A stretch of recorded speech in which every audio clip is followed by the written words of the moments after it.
तो अध्यक्ष महोदय, अब आपकी चिंता बहुत बड़ी है, हम चिंतित भी है। हमारे पड़ोसी देशों में हमारा अपना प्रभाव घट रहा है, जबकि चीन का प्रभाव बढ़ रहा है। नेपाल चीन से इन्वेस्टमेंट की मांग कर रहा है। बांग्लादेश चीन और पाकिस्तान के साथ त्रिपक्षीय बैठकों में भाग ले रहा है। बीजिंग खुले तौर पर साउथ एशिया को अपनी रणनीति योजना के तहत अपनी तरफ खींच रहा है। और सभापति जी, 1971 के बाद पहली बार बांग्लादेश भारत से दूर जा रहा है और पाकिस्तान के करीब हो रहा है।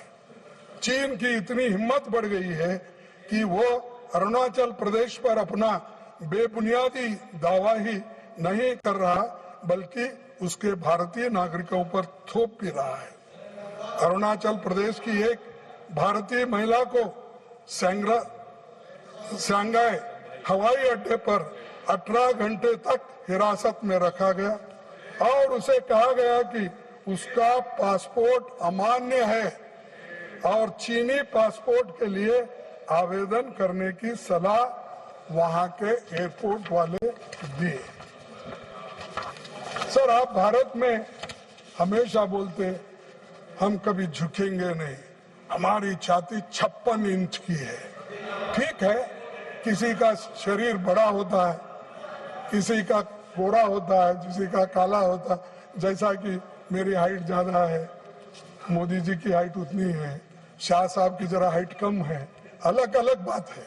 लेकिन आपकी 56 इंच छाती तो रहने दो, लेकिन इससे देश को क्या फायदा हुआ तुम्हारे छाती का?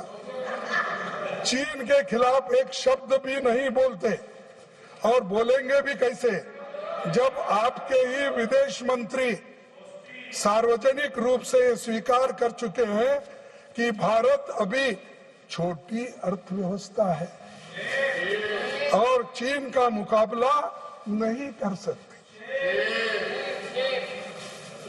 प्रधानमंत्री जी ने खुद 19 जून 2020 को चीन को क्लीन चिट दिया और कहा था ना तो कोई घुसा है ना ही कोई घुस आया है। मैंने कहा, उनको मालूम है ये शब्द उन्हीं के हैं, मेरे नहीं। तो ये सब आप ही बोले हैं।